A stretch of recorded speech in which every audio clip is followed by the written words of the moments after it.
Doctor Baba Saheb Ambedkar open university.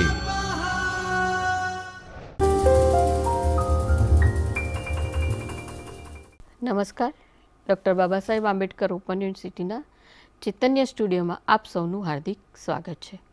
હું doctor Meena Rajput, BEd વિષયના paper ES 118 method of કોમર્સના બ્લોક 1 વિશે આજે આપણે સમજીશું. એમાં આપણે ઉચ્ચતર માધ્યમિક કક્ષાએ વાણિજ્યના ઉદ્દેશો વિશે આપણે સમજીએ. તો જોઈએ આપણે આગળ. આપણા દેશમાં પ્રથમ પંચવર્ષીય યોજના ખેતીના વિકાસ પર ભાર મૂકવામાં આવ્યો હતો અને બીજી પંચવર્ષીય યોજના મુખ્ય ઔદ્યોગિક ક્ષેત્રે એને મહત્ત્વ આપવામાં આવેલ, જેમાં લગભગ ઈસવીસન 1990 પછી ઔદ્યોગિક વિકાસમાં આજના વિજ્ઞાન યુગે ઉત્પાદન ક્ષેત્રે ખૂબ જ હરણફાળ ભરી છે કે વેપાર ઉદ્યોગોનો વિકાસ જેના કારણે થતો રહ્યો છે. વાણિજ્યની પ્રવૃત્તિઓને વેગવાન અને ગતિશીલ બનાવવા માટે કુશળ, અનુભવી અને શૈક્ષણિક ટેકનિકલ રીતે સમજ મેળવેલા અથવા તો કેળવેલા વ્યક્તિઓની ખૂબ જ આવશ્યકતા છે. આપણે જોઈએ કે ભારત જેવા વિકાસ પામી રહેલા રાષ્ટ્રમાં પણ વાણિજ્યનું ઘણું મહત્ત્વ અને આવશ્યકતા દિન પ્રતિદિન આપણને વધતા જોવા મળી રહ્યા છે. જેના કારણે ઉચ્ચતર માધ્યમિક શાળાઓમાં પણ વાણિજ્ય શિક્ષણ આપવાની જરૂરિયાતો ઊભી કરવામાં આવેલ છે.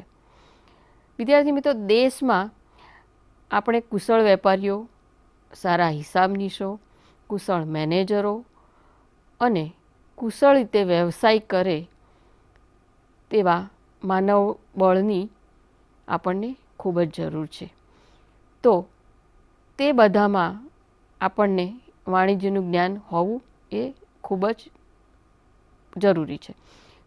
તેથી ઉચ્ચતર માધ્યમિક કક્ષાએ વાણિજ્યનું શિક્ષણ આપવું એ પણ જરૂરી છે. બીજું જોઈએ આપણે તેના ઉદ્દેશો જોઈએ. તો આ એકમમાં આપણે અભ્યાસ કર્યા પછી વિદ્યાર્થી મિત્રો શું શીખી શકશે? તો ઉચ્ચતર માધ્યમિક કક્ષાએ વાણિજ્યના અધ્યાપનનું મહત્ત્વ તે સ્પષ્ટ કરી શકશે. ત્યારબાદ વાણિજ્ય શિક્ષણના ઉદ્દેશો અને ધ્યેયો અંગે જાણકારી અને તેની સ્પષ્ટતા પણ એ લોકો મેળવી શકશે. ત્યારબાદ વાણિજ્ય શિક્ષણના અધ્યાપનના સામાન્ય હેતુઓ અને વિશિષ્ટ હેતુઓની માહિતી મેળવી અને તેની સમજ પણ પ્રાપ્ત કરી શકશે. વાણિજ્યના જ્ઞાનનો ઉચ્ચ અભ્યાસમાં તેનો ઉપયોગ પણ કરી શકે છે. ત્યારબાદ આપણે ત્રીજું જોઈએ, ઉચ્ચતર માધ્યમિક કક્ષાએ વાણિજ્ય શિક્ષણનું મહત્ત્વ કેટલું છે? તો આપણે જોઈએ, માનવીની આવક એટલે કે કમાણીનો ડહાપણ ભર્યો વપરાશ અને બચત માટે વાણિજ્યનું જ્ઞાન એ ખૂબ જ જરૂરી છે. આપણે રોજબરોજના વ્યવહારમાં પણ વાણિજ્યનું જ્ઞાન ખૂબ જ મહત્ત્વનું છે, આપણે સૌ જાણીએ છીએ. રોજબરોજના વ્યવહારમાં વાણિજ્યનું જ્ઞાન આપણને ખૂબ જ ઉપયોગી સાબિત થાય છે.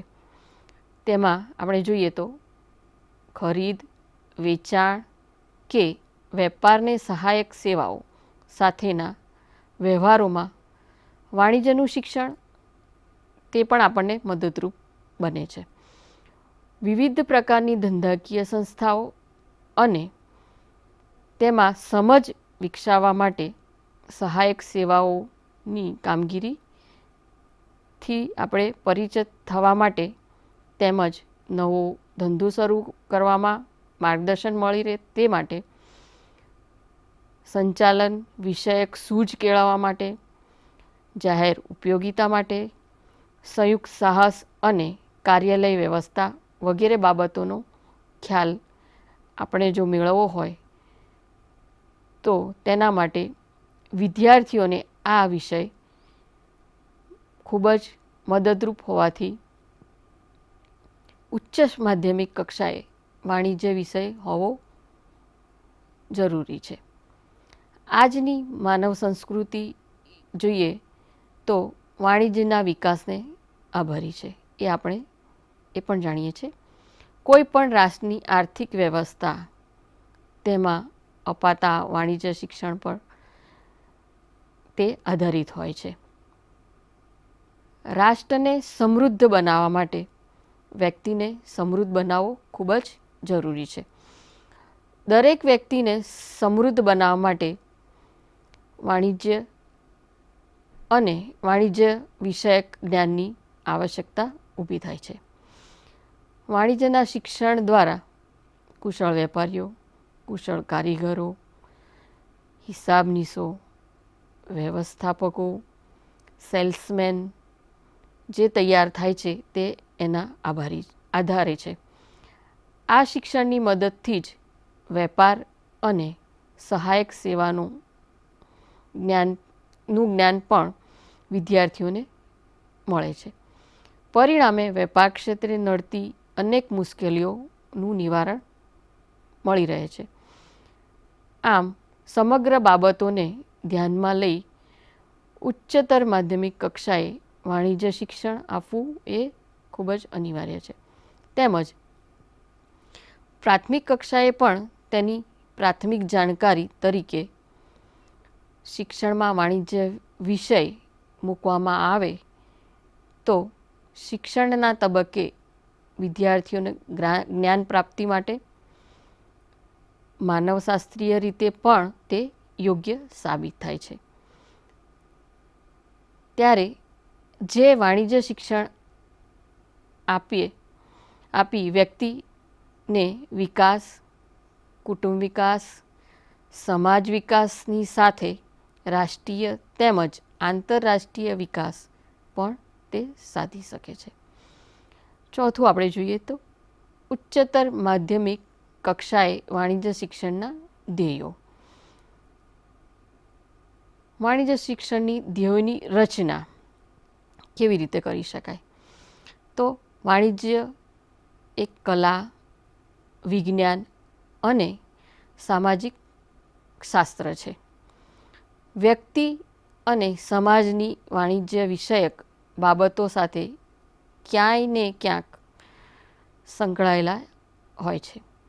આથી વાણિજ્યનો અભ્યાસ વ્યક્તિને ખૂબ જ ઉપયોગી થઈ પડે છે.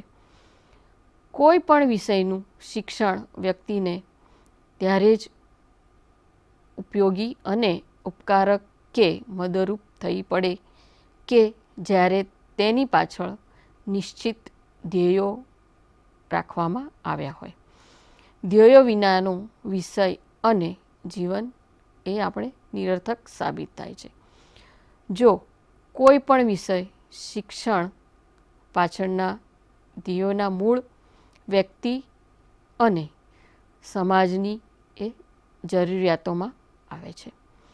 આથી વાણિજ્ય શિક્ષણના ધ્યેયો પણ વ્યક્તિ અને સમાજની જરૂરિયાતોને પોષે એ રીતે નક્કી કરવા એ આજની જરૂરિયાત બની ગઈ છે.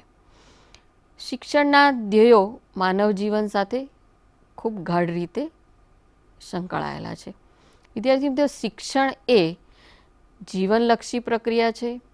શિક્ષણની પ્રક્રિયા જીવનના ધ્યેયો સિદ્ધ કરવામાં પોષક અને પૂરક બંને છે, એટલે કે સિક્કાની બે બાજુ.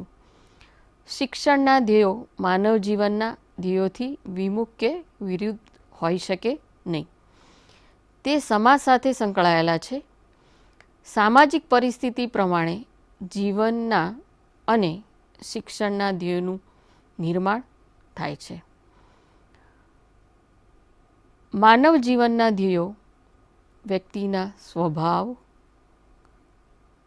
એના સ્થળ, વાતાવરણ, સંસ્કાર, વલણ, ભૌગોલિક વાતાવરણ અને સામાજિક પ્રણાલિકાગત બાબતો અને આદર્શ જીવનના મૂલ્યો પર તે આધારિત હોય છે.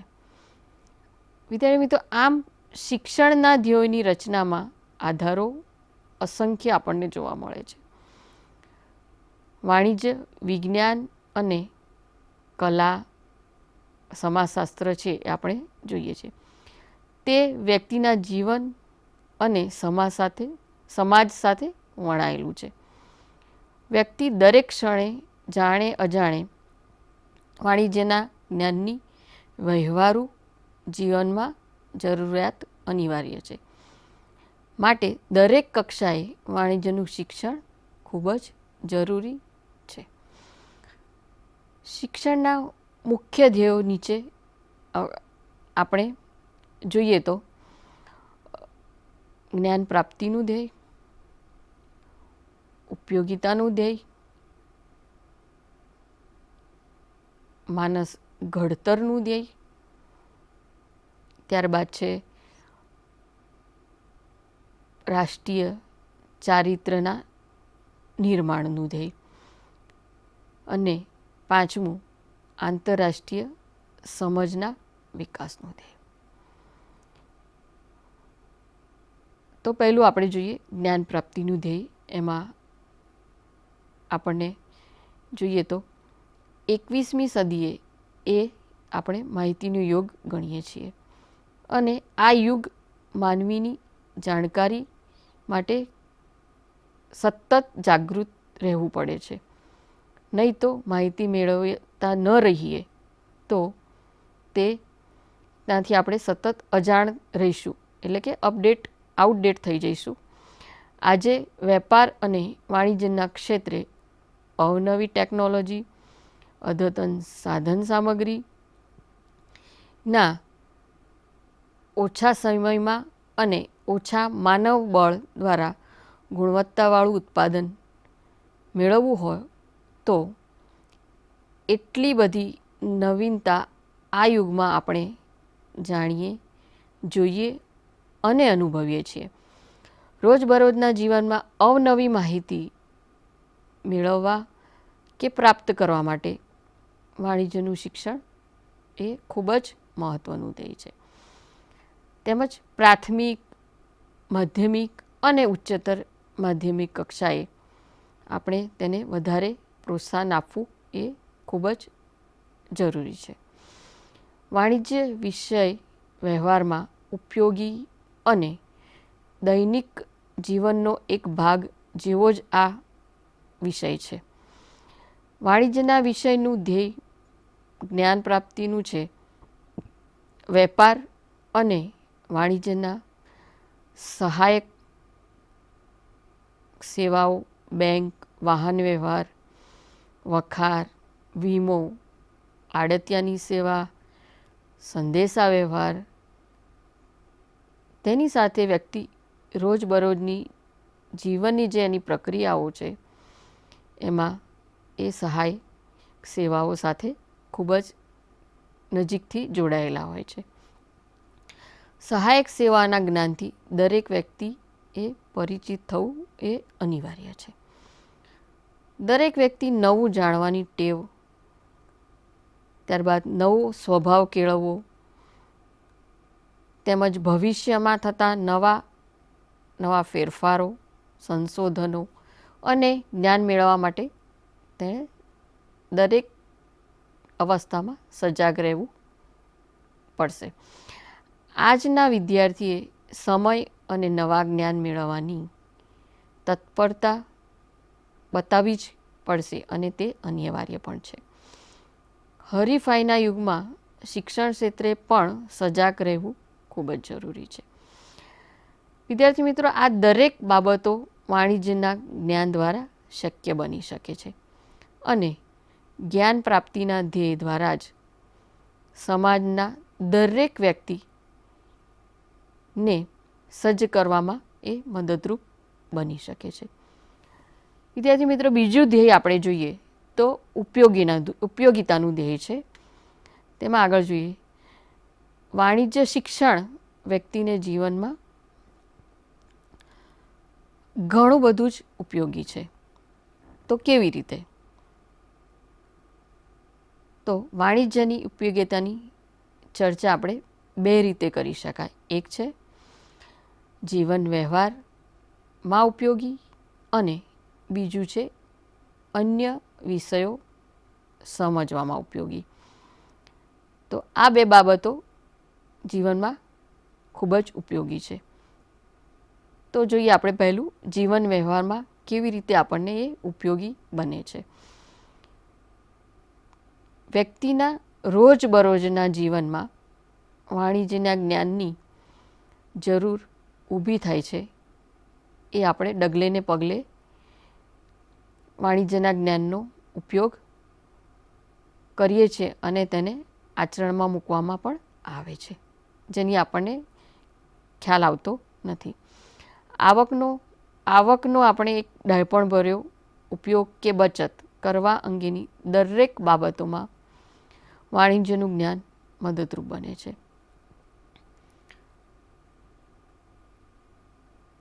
એમાં જોઈએ તો રોજિંદા જીવનમાં વાણિજ્યના જ્ઞાનનો ઉપયોગ કેવી રીતે કરશો તમે? તો પહેલું છે આવકમાંથી આયોજનપૂર્વક ખર્ચ અને બચતો કરવી, જે આપણે સૌ કરીએ છીએ. બીજું છે બચતોનું ગણતરીપૂર્વકના આયોજન દ્વારા આવકને ઊભી કરવી.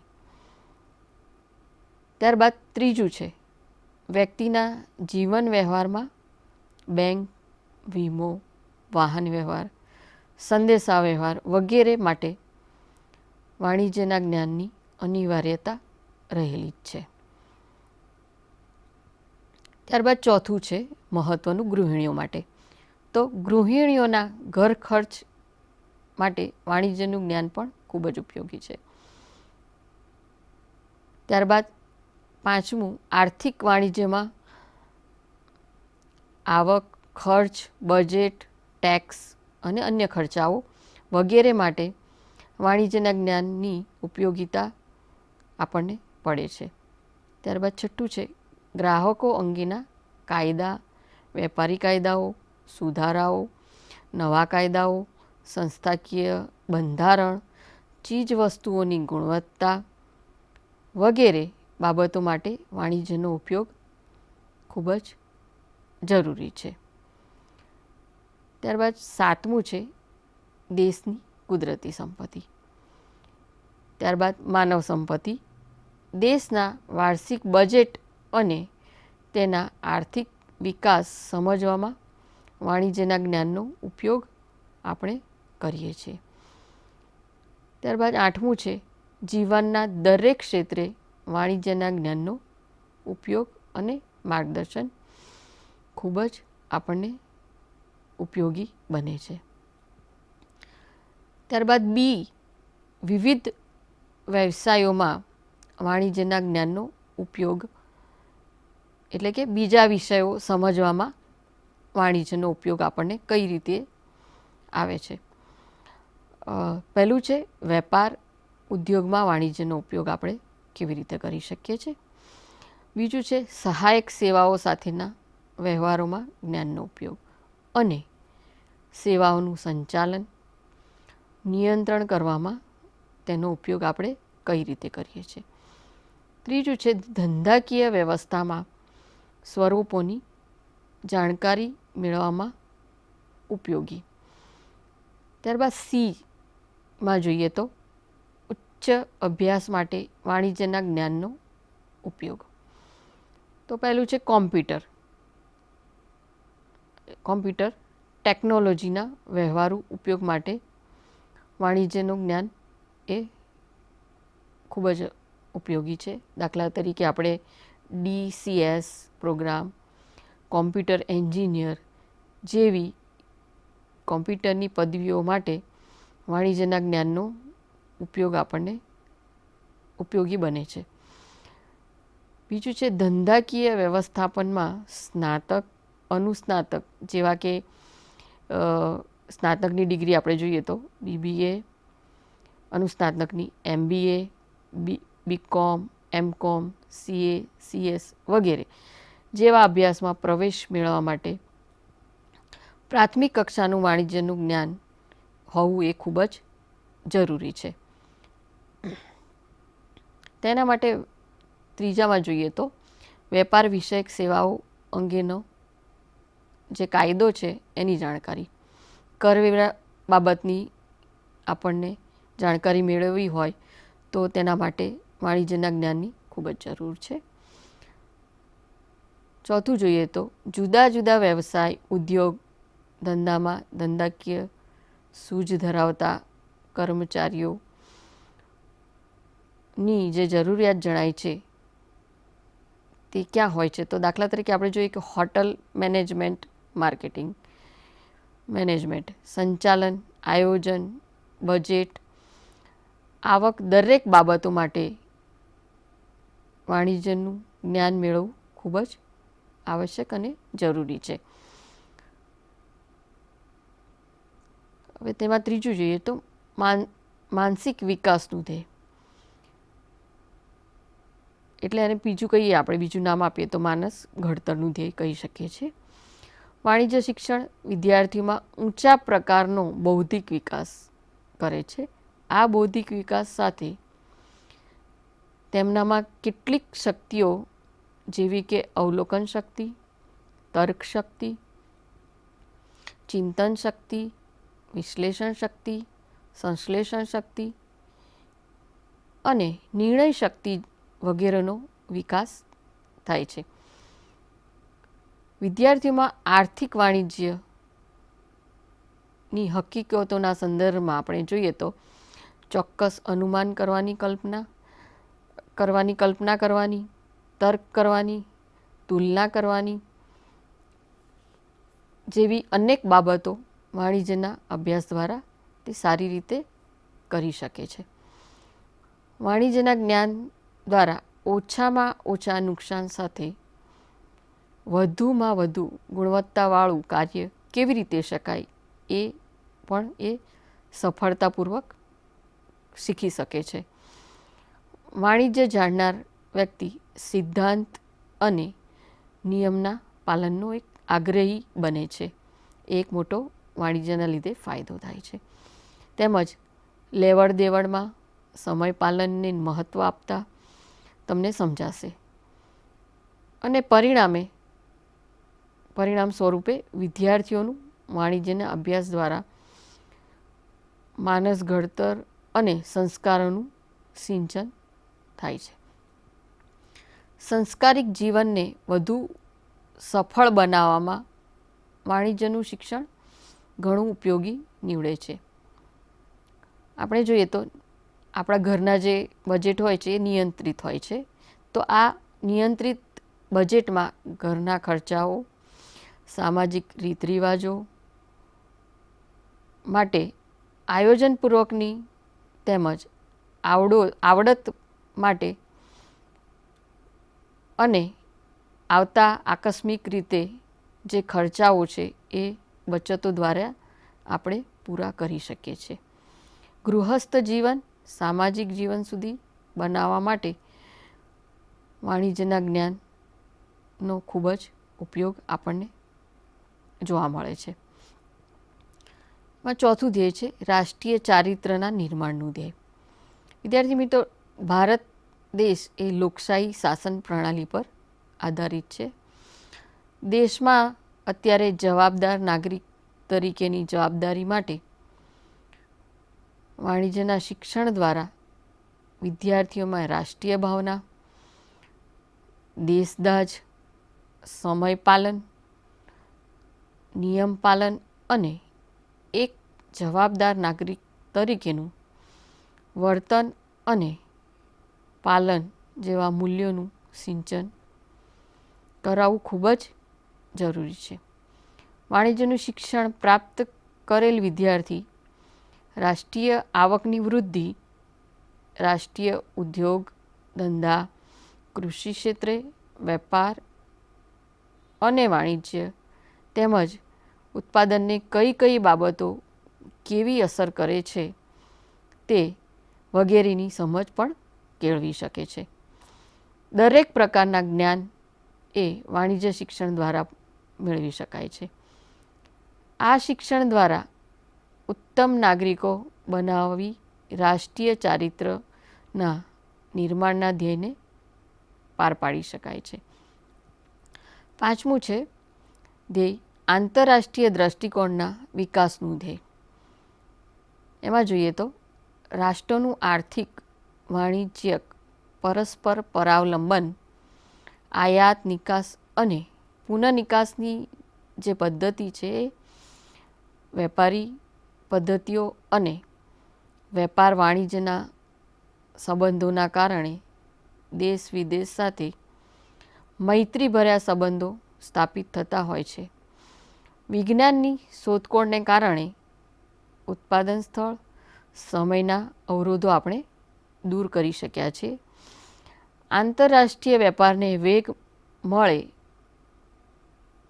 તે માટે આજે રાષ્ટ્રીય અને આંતરરાષ્ટ્રીય સ્તરે વાણિજ્યના જ્ઞાનથી વેપાર વાણિજ્યનો વિકાસ આપણને જોવા મળે છે. તેમજ અદ્યતન ટેકનોલોજી દ્વારા પ્રત્યાયનના માધ્યમોમાં આપણે વિવિધતા લાવી શક્યા છે. તેના દ્વારા દેશ વિદેશના અંતરને પણ આપણે ઘટાડી શકવામાં સફળ રહ્યા છીએ. સંદેશા વ્યવહાર અને વાહન વ્યવહારની જે ગતિશીલતાને લીધે આપણે ઝડપી વિકાસ થઈ શક્યો છે. વાણિજ્યના સંબંધોને કારણે રાષ્ટ્ર સમાજ વચ્ચે આંતરક્રિયા વધતા તેમાં ફેશન, રુચિ, સરુચિ, સભ્યતા, સંસ્કારો પણ બદલાયા છે. અંતે સામાજિક પરિવર્તનો થતાં અને રાષ્ટ્રીય દ્રષ્ટિકોણ વિકાસવામાં આંતરરાષ્ટ્રીય સમજ ચોક્કસથી વિકસી શક્યું છે. વિદ્યાર્થી મિત્રો, આજે આપણે ઉચ્ચતર માધ્યમિક કક્ષાએ વાણિજ્યના ધ્યેયો સમજ્યા. તો હવે પછીના આપણે એકમમાં ઉચ્ચતર માધ્યમિક કક્ષાએ વાણિજ્યના ઉદ્દેશોને સમજીશું. નમસ્તે. स्वाध्यायः परमः